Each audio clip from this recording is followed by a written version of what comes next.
මේ තමයි අපේ වත්ත. මේ තියෙන වත්ත. හරිද? ඔය ඉන්නේ බලෝ. ලස්සිනස් ගස් තියෙනවා. මේ තමයි වත්ත. මේ තියෙන්නේ මගේ මාළු ටැංකිය. ඒකේ නෙළුම් තියෙනවා. තව ජාතියක් තියෙනවා. ඒක නම් මල පර වෙලා අලුත් එකක් එන ගමන් තියෙනවා. ඔහොම තමයි පල්ලෙහාට පේන්නේ. අපි නැගලා බලමු වහලට කොහොමද පේන්නේ කියලා. හරි ඔන්න මාළු ටැංකියේ බලු කූඹුව තියෙනවා.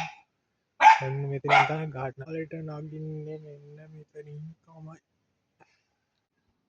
ඔන්න ඔය විදිහට තමයි වලට නගින්න තියෙන්නේ. අපි නැගලා බලමු. ඔන්න අපි වලට ආවා.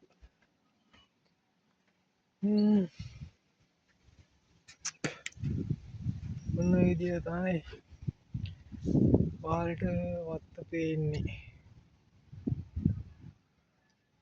වටේ තියෙනවා සුපිරියටම. එච්චර ගණන් ගන්නකො. ඔන්න ඔය විදිහට තමයි පල්ලෙහා ටික පේන්නේ. ඕනම් පොල් කඩන්නත් පුළුවන් සයිස් එකක් තියෙනවා. ඔන්න හරකෙක් යනවා. හරක නම් පේනෝනේ. ඔය තමයි අවතල් එකේ යන් හදන වත්ත. එනම් බයින්න තියෙන්නේ අන්න අර පෙරගාදියේ. බයි.